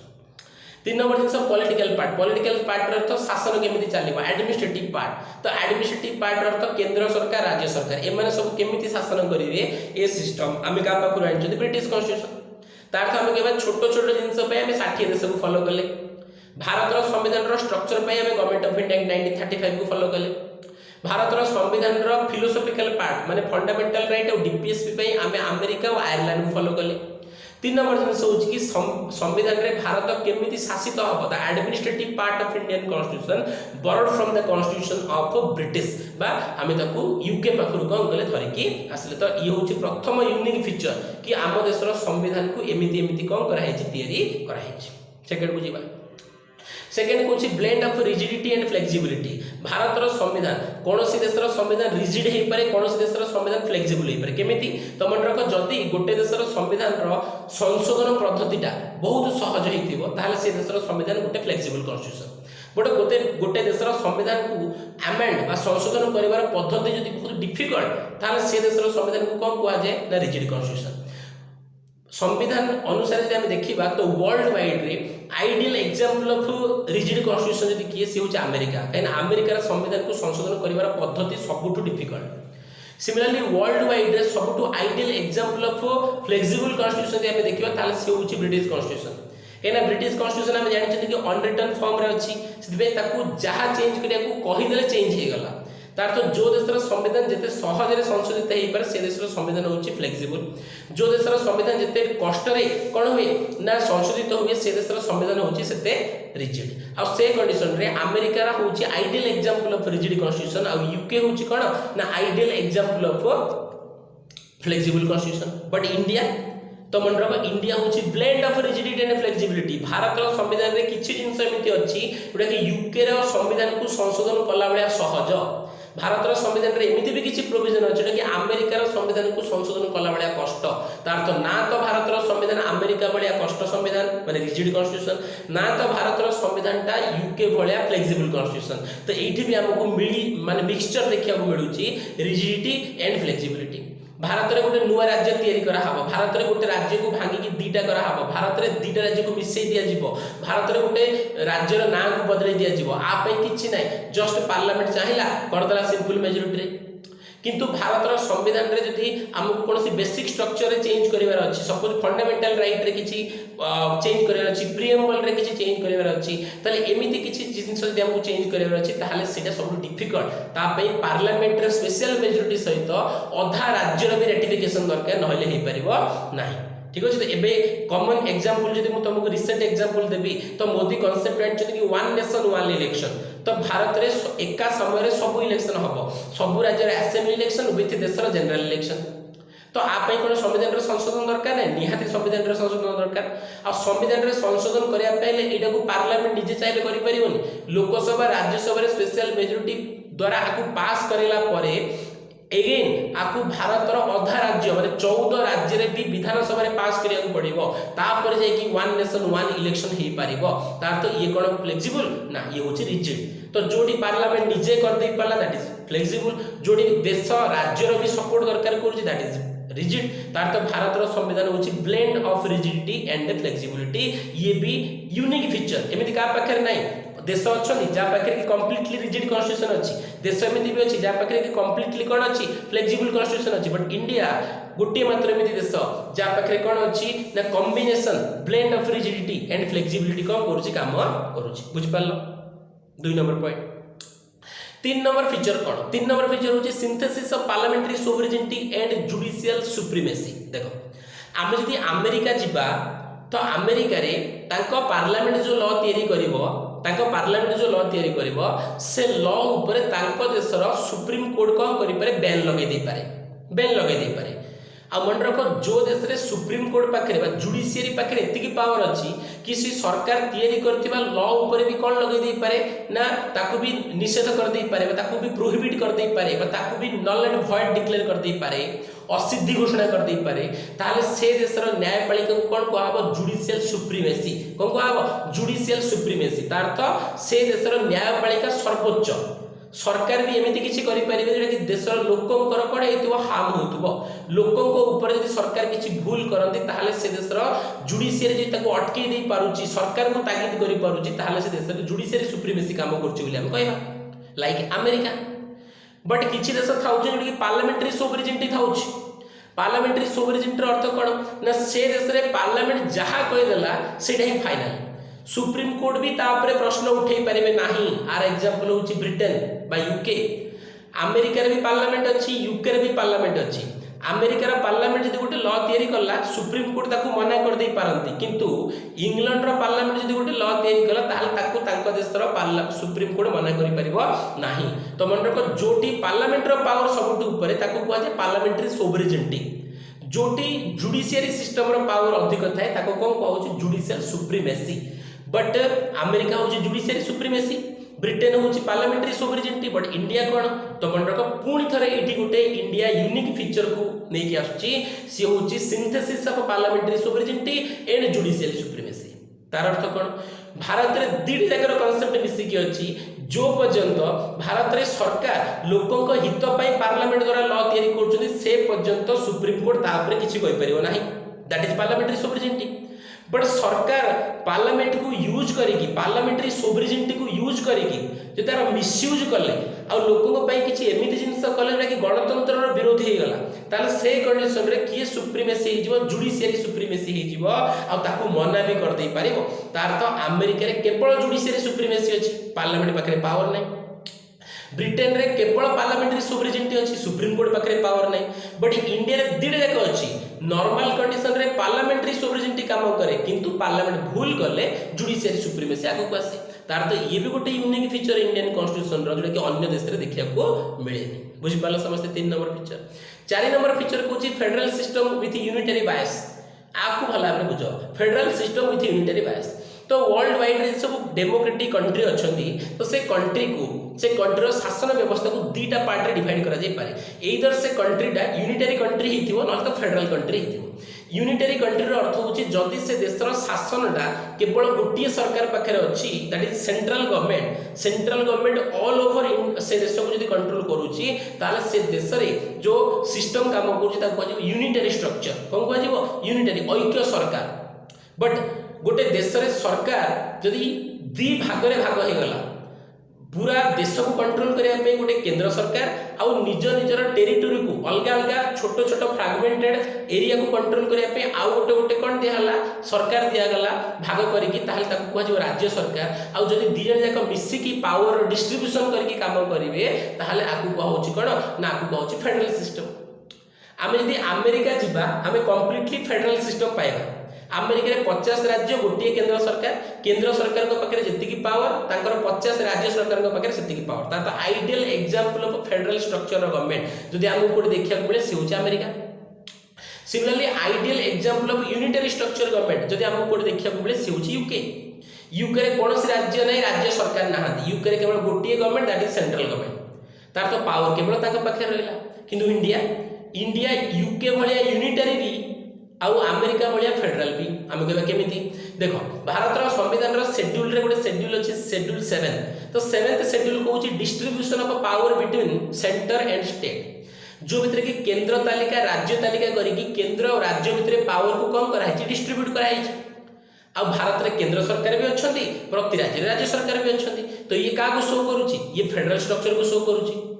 किंतु जदि भारत रे इमरजेंसी लागिगला राज्य संविधान बाहर को जाइए काम कला ताहले से कंडीशन रे राज्यर सब पावर का पाखु पळेबो केंद्र पाखु पळेबो आ से समय फेडरल स्ट्रक्चर टा कोथरे कन्वर्ट हो जिवो यूनिटरी रे कन्वर्ट हो जिवो। देखो अमेरिका सब बेले फेडरल यूके सब बेले unitary but India normal time रे फेडरल इमरजेंसी रे कोन हेजिवो यूनिटरी हेजिवो तार अर्थ इति पई कुआ जाय कि एठी भी हमको मिक्सचर देखिया मिलुची फेडरल रो आ यूनिटरी रो आ सेति पई भारत रो संविधान को कोन कुआ होची भारत रो सिस्टम ऑफ एडमिनिस्ट्रेशन को क्वासी फेडरल कुआ जाय। क्वासी रो होची अर्थ होची अधा आ फेडरल रो अर्थ होची संघीय तार अर्थ भारत अमेरिका भलिया पूरा पूरी संघीय नुह भारत होची गुटे अर्ध संघीय राष्ट्र जोथरे की नॉर्मल सिचुएशन रे फेडरल सिस्टम काम करे इमरजेंसी समय रे कोन हे जाय यूनिटरी सिस्टम रे कन्वर्ट हो जाए। आ कोऑपरेटिव फेडरलिज्म भी कहा जाए कि कौन ना जनक ऊपर आउ जने निर्भरशील करी कौन करे ना भारत रे शासन चले राज्य राज्य ऊपर निर्भर करे देश राज्य ऊपर निर्भर करे राज्य देश ऊपर निर्भर करे दैट इज कोऑपरेटिव फेडरलिज्म बोलिया को हमें कहउछ। बुझि पाला ये भी गोटे कौन यूनिक फीचर ना हमें जहां जहां देखु जे केवल इंडिया पाखरे अछि यूनिक फीचर कौन सी देश बरो करी संविधान तैयारी करनी भारत करछि। भारत पाखे रिजिड फ्लेक्सिबिलिटी धीरे जाक अछि। भारत संविधान पार्लियामेंट्री सोवरेनिटी को भी फॉलो करूची जुडिशियरी सुप्रीमेसी को भी फॉलो करूची। भारत संविधान रे यूनिटरी फीचर भी अछि भारत संविधान रे फेडरल फीचर भी अछि जेति बे क्वासी फेडरल बोली कहउची। नेक्स्ट पॉइंट को आसीबा फंडामेंटल राइट डीपीएसपी ठीक अछि आ फंडामेंटल ड्यूटी तो मु कहतली कि भारत संविधान रो पार्ट 3 पार्ट 4 और part 4A 3, 4 and 4A that is triple I IV and IVA तो जो तीनटा पार्ट रहला आकु हमें फिलोसॉफिकल पार्ट कहउछन। आमर फंडामेंटल राइट भाया राइट अच्छी अमेरिका पाखे आम अमेरिका पाखु आनी किंतु एते स्ट्रांगली भारतीय मानक अधिकार जो दौची भारत संविधान अमेरिकार सरकार भी अमेरिकार संविधान भी अमेरिकार लोक को दिए तार आम कहीपर कि फंडामेंटल राइटा भारत कौन एत इंपोर्टाट कि गोटे लोक भारत में तार ऑलराउंड डेभलप करने चाहिए ताकू गोटे अधिकार निहाती दरकार से अधिकार हूँ मौलिक अधिकार। गोटे लोक पाखु भारत में जो मौलिक अधिकार छड़े नहीं जाए ताल से तार संपूर्ण विकास करिपरिबो नाही कोठी ना कोठी ताकू कोन हबो बाधा ही देखा से संपूर्ण विकास करिपरिबो नाही तार तो फंडामेंटल राइट भी गोटे आइडियल फीचर भारत संविधान। डीपीएसपी सरकार देशर लोक कौन करेंगे सरकार को भी डायरेक्शन दिखाई कि देश को गोटे वेलफेयर कंट्री करने गोटे जनमंगलकारी राष्ट्र करने तुमको भारत लोक यही जिनस करा पड़ो आ से जिनस गुड़ाक कौन से जिनस गुड़ाक कौन से गाइडलाइन कौन अच्छी सरकार से गाइडलाइन को कौन लिखाई डीपीएसपी कि सरकार जब भी लॉ तैयारी करुवे सब डीपीएसपी नियम को मानिकी ही लॉ तैयारी करेंगे आठू बाहर को जाकि लॉ करेंगे ना। ये भी गोटे इंपोर्टेंट फीचर जोटा कि आयरलैंड पाखु फॉलो करपरे आउ मन रखिबो कि डीपीएसपी को नोवेल फीचर कह आंबेडकर आपको कौन कहते नोवेल फीचर बोली कहते एटा एग्जाम रे पचाउछि कि डीपीएसपी को कौन कह जाए नोवेल फीचर बा नोवेल फीचर को का को होउछि नोवेल फीचर डीपीएसपी को किए कहते आंबेडकर कहते केन आकु फॉलो करि पारले सरकार आकु यदि मानिकी काम कले सरकार डीपीएसपी को राष्ट्र निर्देशमूलक नीति को ताहले देश वेलफेयर हबो जनमंगलकारी हबो नल देश जनमंगलकारी हे परिबो नाही।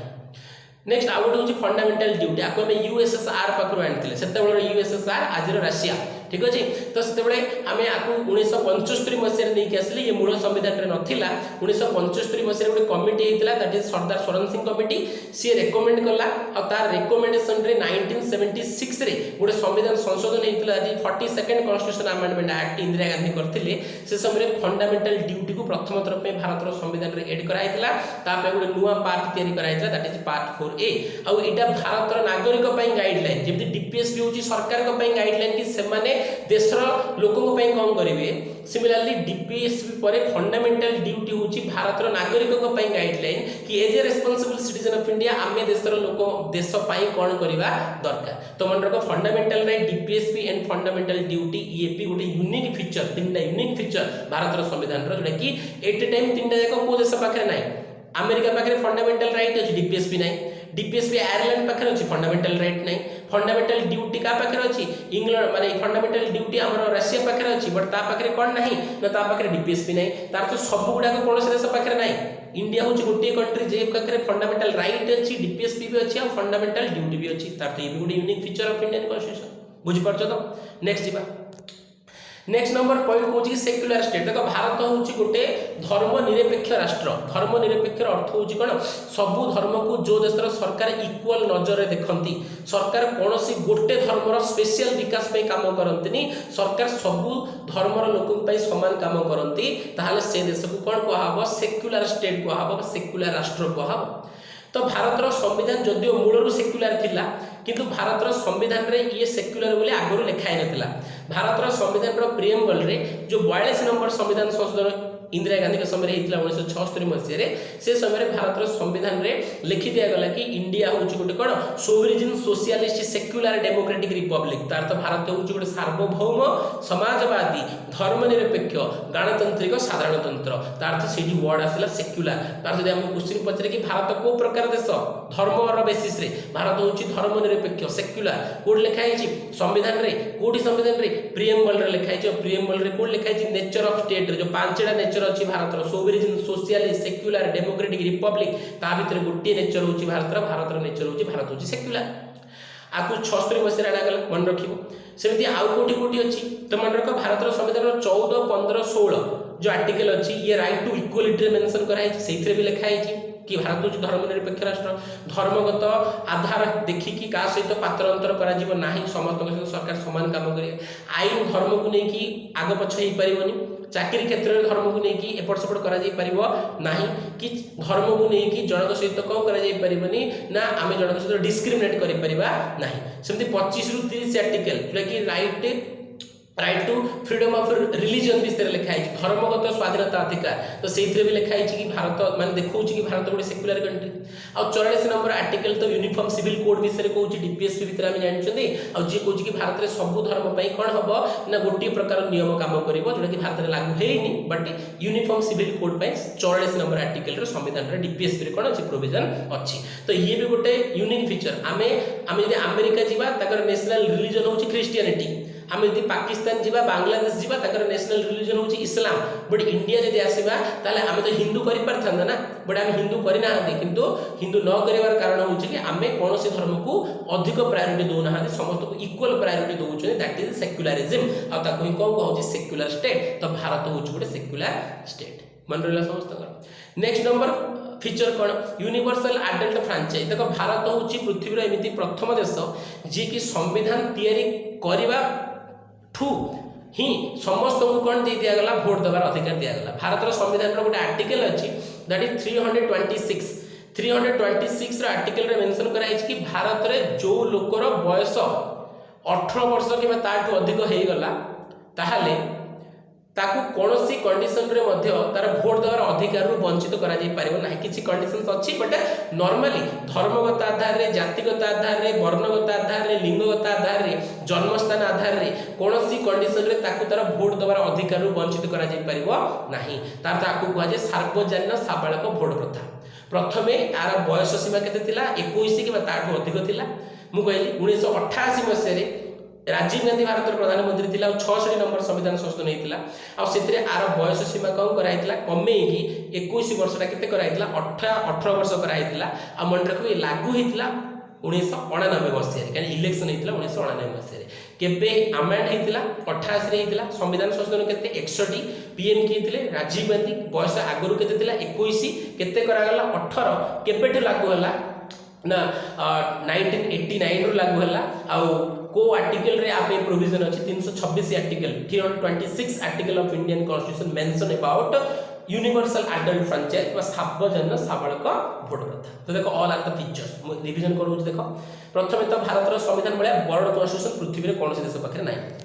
सेकेंड नंबर जिनस भारत संविधान रे रिजिड फीचर अछि फ्लेक्सिबल फीचर अछि। तीन नंबर जिनस भारत संविधान रे पार्लियामेंट्री सोवरेनिटी भी अछि जुडिशियरी सुप्रीमेसी भी अछि आमे देखिले। भारत संविधान यूनिटरी को भी फॉलो करे फेडरल को भी फॉलो करे नॉर्मल कंडीशन रे फेडरल को आउ इमरजेंसी समय रे यूनिटरी को फॉलो करे। भारत संविधान रे किछि कोन अछि फिलोसॉफिकल पार्ट अछि that is fundamental right DPSP fundamental duty ये अन्य कोन देशर संविधान अछि अन्य देशर संविधान पाखे किंतु तीनटा जाक कोन देशर संविधान पाखे एका संगे नाही रे कि भारत पाखे अछि। सेक्युलर स्टेट भारत संविधान रो प्रिएम्बल रे फंडामेंटल राइट रे डीपीएस रे मेंशन करा हिची भारत कोनोसी देश को अधिक प्रायोरिटी दबनी भारत गोटे सेक्युलर कंट्री हबो भारत गोटे धर्म निरपेक्ष राष्ट्र हबो। भारत रो संविधान रे समस्त कोन दिया हिची ना वोट दबार अधिकार दिया हिची जार भी बयस वर्तमान 18 वर्ष रो केते अछि अधिक अछि आर्टिकल 326 अनुसार ये गला। तो आमे लास्ट रे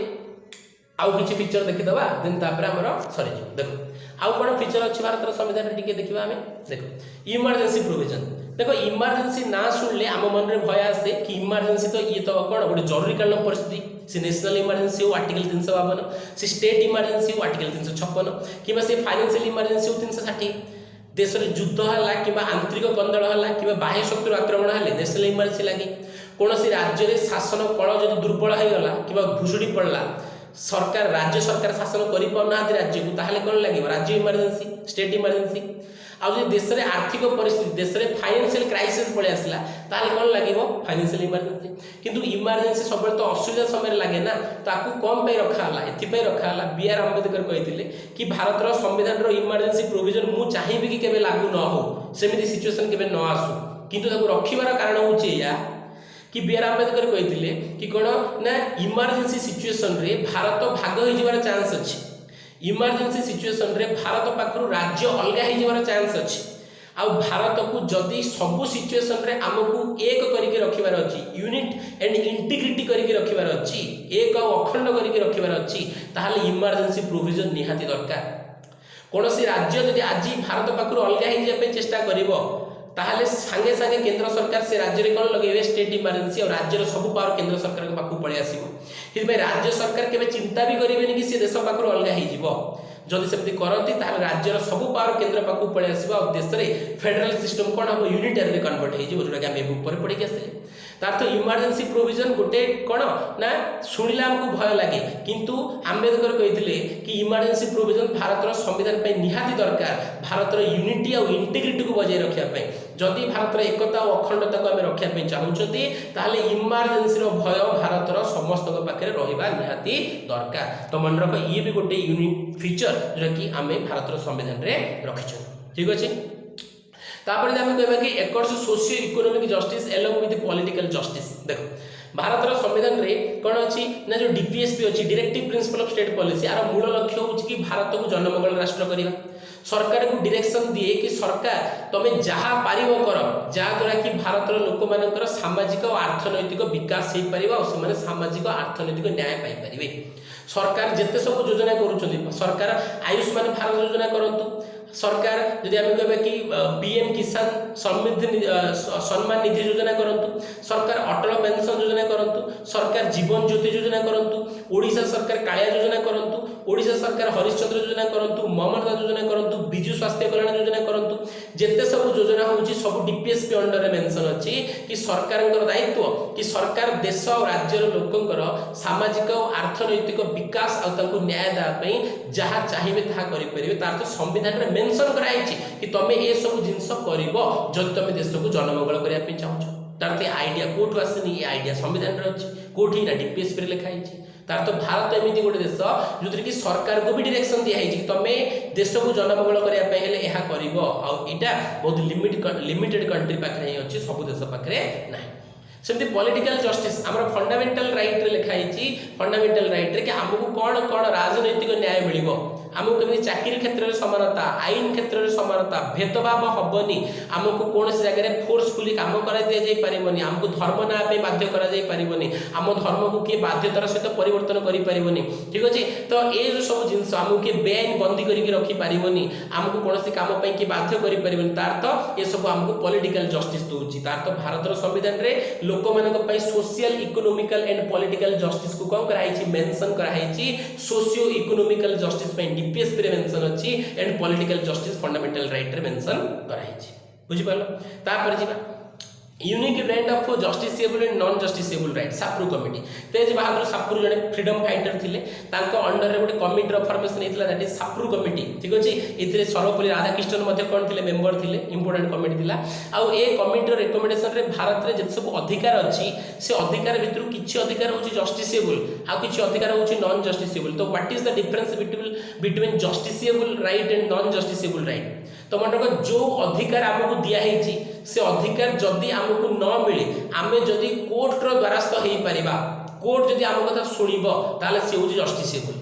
बट जो अधिकार हमको दिया हेछि से अधिकार जदि हमको न मिलिला से अधिकार जदि हमको न मिलिला ताहाले आमे जदि कोर्ट पाखो को जाई पारले नाही ताहाले ताको कोन को आजिबो नॉन जस्टिसेबल राइट कोन को आबो नॉन जस्टिसेबल राइट तो ए कंडीशन रे मन रखिबो कि भारत रो संविधान होछि कोन ना भारत रो संविधान होछि बोथ राइट रो ब्लेंड गोटे होछि आ भितरे जस्टिसेबल राइट भी अछि नॉन जस्टिसेबल राइट भी अछि जस्टिसेबल राइट ता कोन फंडामेंटल राइट होछि जस्टिसेबल राइट जा पे हम कोर्ट पाखो जाई परिबा नॉन जस्टिसेबल राइट कोन ना जा पाखो हम जाई परिबा जेमति डीपीएस पे जा लिखा आइछि ता पे हम कोर्ट पाखो जाई परिबा ता तो डीपीएस पे होछि नॉन जस्टिसेबल फंडामेंटल राइट होछि जस्टिसेबल को कमिटी रिकमेंडेशन रेखला साप्रू कमिटी तेज बहादुर साप्रू मन रखिबो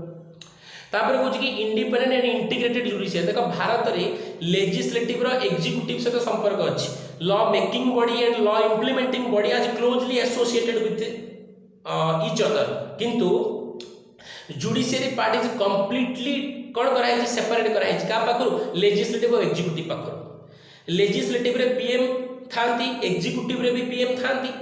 लेजिस्लेटिव रे प्रेसिडेंट थांती एग्जीक्यूटिव रे प्रेसिडेंट थांती कि सुप्रीम कोर्ट रे पीएम और प्रेसिडेंट पार्लियामेंट कहार भी कोन चलीबोनी कोनोसी प्रकार कथा चलीबोनी काहेना भारत रे सुप्रीम कोर्ट हो हाई कोर्ट हो ए माने को कोन कराइछि एग्जीक्यूटिव आउ हमर कोन लेजिस्लेटिव पाखरु कोन कराइछि अलगा करि के रखाइछि कि जदि से माने केबे भूल करंती ताहाले इंडिपेंडेंट जुडिशियरी थिले तो ताकु जेकी कोन करि परिबो मना करि परिबो कि कोन ना तम पाखरे पावर नाही कि तमे लोकन पई एमिति किछि करि परिबोनी आ ए कंडीशन रे जदि जुडिशियरी सिस्टम आंक सहित मिसी गला यदि से इंडिपेंडेंट न हल्ला ताहाले तो सरकार भूल कले भी जुडिशियरी कहबोनी कि भूल कले सेति भारत रो संविधान होछि इंटीग्रेटेड अर्थ होछि एक सुप्रीम कोर्ट कहार केंद्र रो कि नाही सुप्रीम कोर्ट होछि पूरा देश रो गोटे राज्य रो लोक भी सुप्रीम कोर्ट पाखु जाई परिबो जे कोनोसी राज्य रो लोक भी सुप्रीम कोर्ट पाखु जाई परिबो सिमिलरली आम जदि कहबा हाई कोर्ट कार तमन हाई कोर्ट राज्य रो कि सुप्रीम कोर्ट देश रो नुह माने सुप्रीम कोर्ट केंद्र सरकार कर नुह कि हाई कोर्ट राज्य सरकार कर नुह हाई कोर्ट और सुप्रीम कोर्ट सब गुडा भारत रो नागरिक मानकर आ भारत रे कोन पार्लियामेंट अलगा ही पारे देश रो पार्लियामेंट होछि संसद और राज्य रो लेजिस्लेचर विधानसभा विधान परिषद देश पे अच्छी राष्ट्रपति एग्जीक्यूटिव अथॉरिटी राज्य पे अच्छी गवर्नर एग्जीक्यूटिव अथॉरिटी देश पे अच्छी पीएम राज्य पे अच्छी सीएम किंतु सुप्रीम कोर्ट केंद्र और हाई कोर्ट राज्य एटा होची भूल कहीं सुप्रीम कोर्ट और हाई कोर्ट दी जाक होची देशर आको कहुए इंटीग्रेटेड जुडिशियरी इंडिपेंडेंट अर्थ आउपर कहार कंट्रोल ना ये निज इच्छा कौन कर काम कर बुझिपाल नेक्स्ट फीचर कहूँ कि इंडिपेंडेंट बॉडी भारत संविधान में किसी इंडिपेंडेंट बॉडी रखाई जहाँ उपरे कार कंट्रोल ना जमीक election commission of India article 324 तो आर्टिकल 324 रे इलेक्शन कमिशन को पावर दिया कि तुम फ्री एंड फेयर इलेक्शन करेबो सरकार चूज करे सरकार को बाछी आनिबो लोकंकर मतामत को लेकी सरकार को तुम जिते की आनिबो तार तो इलेक्शन कमिशन जब इंडिपेंडेंट न हला ताले लोक जाको वोट देइजने सी न जितिकी लोक जाको वोट न देइजन ताकू भी जिते दे पारे इलेक्शन कमिशन किंतु एमिति होछि कि नाही काहे ना इंडिया रे इंडिपेंडेंट भाबरे काम करूछि इलेक्शन कमिशन से केवल काक रेस्पेक्ट करूछि जनमत को रेस्पेक्ट करूछि और लोक जाको वोट देले ताकू ही जिते के आउछि एडा एथि पय संभव होछि इलेक्शन कमिशन कोनोसी सरकार के अंडर रे काम करेनी इलेक्शन कमिशन संविधान रो इंडिपेंडेंट बॉडी भाबरे काम करे ता ऊपर कार कंट्रोल नाही CAG controller and auditor general of India article 148 रे मेंशन अछि भारत सरकार गोटे वर्ष रे केते टंका आणुचंती केते टंका खर्च करचंती तार जे ऑडिट करे ताकू कहा जाय कि सीएजी कहा जाय। Girish Chandra Murmu is the present CAG of India. तो सीएजी जदि निज काम इंडिपेंडेंटली न कला सरकार को अंडर रे कला ताले सरकार जदि कोनोसी टंकार स्कैम कले घोटाला कले कोन से जिंस सरकार को एक्सपोज हेई परिवनी जहाँ फल जो टंका घोटाला हला से टंका कौन सरकार टंका कि नाई का टंका लोक टंका तार तो लोक टंका लोक देइथिले सरकार को एज रेवेन्यू बट सरकार ताको डिफरेंट स्कीम रे पुणी थे लोक को फेरवा कथा किंतु स्कैम द्वारा से टंका करप्शन रे चली गला तार तो एठी को मानकर टंका गला लोककर टंका गला और लोककर टंकार जे हिसाब रखे से होची सीएजी तबे सीएजी को कोन कहआ जाय ना गार्डियन ऑफ पब्लिक पर्स कोन कहआ जाय गार्डियन ऑफ पब्लिक पर्स लोककर टंकार ई होची कोन ना रक्षा करता जे कि सरकार गोटे गोटे टंकार हिसाब रखे कि सरकार कोठी केतना खर्च करछ तो ये भी इंडिपेंडेंट हवा निहाती दरकार। यूनियन पब्लिक सर्विस कमिशन और स्टेट पब्लिक सर्विस कमिशन तो मन रख यूनियन पब्लिक सर्विस कमिशन जो आम केंद्रीय लोक सेवा आयोग स्टेट पब्लिक सर्विस कमिशन जो राज्य लोक सेवा आयोग कहते आंक द्वारा इलिजिबल ऑफिसर को चूज करा जाए IAS officer IPS officer IFS officer सेमती राज्य मान कहवा ओडिशा कथा कहले ओएस ऑफिसर तो एम चूज को माने करती यूपीएससी एसपी और स्टेट पब्लिक सर्विस कमिशन करती तार तो सेमानकु इलिजिबिलिटी को देखिकी चूज करके आने कमिशन और सेमानक हाथ में ही भारत प्रॉपर शासन रो दायित्व थाए कहीं मुख्यमंत्री जी हे सी पाठ पढ़े कि न पढ़े संविधान में लिखाए प्रधानमंत्री जी हे सी पाठ पढ़ी कि न पढ़ी संविधान में ग्यारंटेड कराई तार तो जदि सी पाठ पढ़ी आसिले भल कथा जदि सी पाठ न पढ़ी आसिले ताले देश में पॉलिसी किए तैयारी करिवे ये ऑफिसर माने तैयारी करिवे ना और से ऑफिसर को आणुथबा कमिशन जदि करप्टेड हे गला इंडिपेंडेंट न हला ताहले एमिति करप्टेड ऑफिसर्स आसीबे जो माने कि देशर पॉलिसी तैयारी करिवे तांको पॉलिसी द्वारा भारतर लोक प्रभावित हेबे और लोक प्रभावित हवा द्वारा गणतंत्र प्रभावित हबो तार तो भारतर संविधान रो एटा गोटे यूनिक फीचर कि भारतर संविधान रे सुप्रीम कोर्ट को इंडिपेंडेंट करा हैछि इलेक्शन कमिशन को इंडिपेंडेंट करा हैछि union public service commission state public service commission and CAG को हमें इंडिपेंडेंट करिक रखिचंदी जा द्वारा कि भारत रे गणतंत्र कोन हे परछि सुदृढ़ हे कि आज पर्यंत रहि परछि। ठीक अछि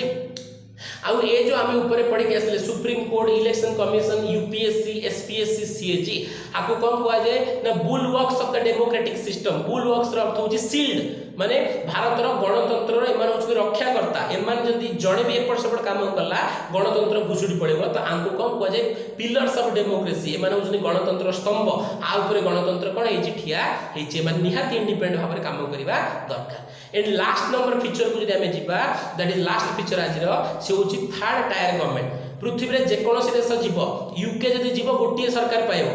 अमेरिका गले दीटा सरकार ताठू अधिक सरकार कोनोसी देश रे नाही भारत होची पृथ्वी रो गोटिए मात्र एमिति देश जोडी कि तीनटा सरकार काम करूची देशर शासन पई केंद्र सरकार राज्यर शासन पई राज्य सरकार लोकल एरिया रो शासन पई local self government that is rural area रे पंचायत राज आ अर्बन एरिया रे म्युनिसिपैलिटी तार तो जो 3 टायर सिस्टम भारत रे काम करूची panchayat raj and municipality schedule 11 schedule 12 part 9 and part 9 A रे मेंशन करा हैची तो ये अन्य कौन से देश संविधान रे नहीं ये होची गोटे unique feature of Indian constitution कि भारत रे 3टा लेवल रे सरकार केंद्र सरकार राज्य सरकार लोकल गवर्नमेंट बा स्थानीय सरकार that is panchayat raj and municipality तो all are the important features of Indian constitution. ठीक अच्छे तो नो डाउट माने मोर पूरा होप अच्छे कि समस्ते आज क्लास को पूरा पूरी बुझी आज आम 2टा सब टॉपिक को डिस्कशन कले गोटे हूँ कौन criticisms of Indian constitution and constituent assembly जो कि कौन कौन समालोचना कराई देखिले तापर पॉइंट रे तापर सब टॉपिक रे देखिले कि हमर silent feature of Indian constitution कौन कौन स्पेशलिटी अछि भारत रो संविधान रो ताकू हमें देखिले थर्ड टायर गवर्नमेंट देखिले इंडिपेंडेंट बॉडी देखिले जस्टिसेबल नॉन जस्टिसेबल राइट रो मिश्रण देखिले सोशियो इकोनॉमिकल जस्टिस देखिले पॉलिटिकल जस्टिस देखिले इमरजेंसी रो प्रोविजन केमिति भारत रो यूनिटी ऑफ इंटीग्रिटी पय दरकार ताकू भी हमें देखिले यूनिवर्सल अडल्ट फ्रैंचाइज देखिले सेक्युलर स्टेट केमिति भारत देखिले fundamental right DPSP fundamental duty देखिले भारत रो संविधान यूनिटरी आउ फेडरलिज्म रो केमिति कॉम्बिनेशन क्वासी फेडरल ताकू देखिले भारत में केमती पार्लियामेंटारी सोवरेनिटी और जुडिशियरी सुप्रीमेसी काम करुँच ताकू भी देखिले भारत में केमती रिजिड कन्स्टिट्यूशन भी काम करे और फ्लेक्सिबल भी काम करे ताकू भी देखिले भारत संविधान केमती बरड कन्स्टिट्यूशन आर स्ट्रक्चरल पार्ट आम गवर्नमेंट ऑफ इंडिया 1935 पाखु फिलोसफिकल पार्ट अमेरिका और आयरलैंड पाखु और ता सहित पॉलिटिकल पार्ट को ब्रिटेन पाखु आनले आम डिटेल को डिस्कशन करके देखिले तो आज क्लास टिके लंबा है बट आज क्लास सहित making of Indian constitution complete हो गला डिमांड संविधान सभार डिमांड ठू आरंभ करके संविधान सभार फॉर्मेशन संविधान सभार फॉर्मेशन रे संविधान सभार फंक्शन संविधान सभार फंक्शन पर तर क्रिटिसिज्म आ तापर भारत संविधान रो फीचर सहित भारत संविधान तैयारी रो प्रोसेस को हमें कंप्लीट कर देले ये हमर प्रथम इंडियन पॉलिटी रो फर्स्ट टॉपिक कंप्लीट हैला that is making of Indian constitution जोथि के हमें 7टा फ्रैगमेंटेड वीडियो रे आकु हमें इन डिटेल बुझिले तो जो माने भी प्रथम रो देखिन तो तबे जे ताकु प्रथम रो देखि दबा बेसी लंबा वीडियो सेति पई करनी कि देखिया पई समस्त बोर हेबे फ्रैगमेंटेड वे रे करछि जा फल गोटे गोटे सब टॉपिक को तुम इजीली देखि देखि आसी परिबो कांसेप्ट और माइंड रे डेवलप हे चलिबो आउ जदि भी जो मैंने देखिन तो जाइए तुम आरंभ देखी पार तो जो मैंने भी न्यू व्यूअर्स थी नुआ करके विजिट कर चैनल को समस्ते देवी सर @GS यूट्यूब चैनल को सब्सक्राइब कर जहाँफल कि तुमको नोटिफिकेशन पहुँचो अपडेट वीडियो आउ यार पीडीएफ को पाइबा पहले देवी सर @GS यूट्यूब चैनल रे तुम जॉइन हो पार से पीडीएफ को डाउनलोड कर consolidated video consolidated PDF present अच्छी रिविजन करने तुमको कौन हम इजी हम ठीक है जदि आज क्लास भल लगी था निश्चित भाव में क्लास को लाइक करिवो देन चैनल को सब्सक्राइब करिवो और फ्रेंड मान सहित लिंक को अधिक अधिक शेयर करिवो नेक्स्ट आउ गोटे वीडियो रे मु आउ गोटे टॉपिक को आरंभ करिवि और जो टॉपिक भी एग्जाम पॉइंट ऑफ व्यू बहुत ही इंपोर्टेंट हेतिबो ताकू पुणी आमे फ्रैगमेंटेड वे रे पढिबा तो से पॉइंट समस्त को थैंक यू जो माने भी आज क्लास सहित जॉइन हेतिला तो thank you to all of you तो आउ गोटे क्लास रे आउ थरे देखा हबो तो से पॉइंट समस्त को धन्यवाद।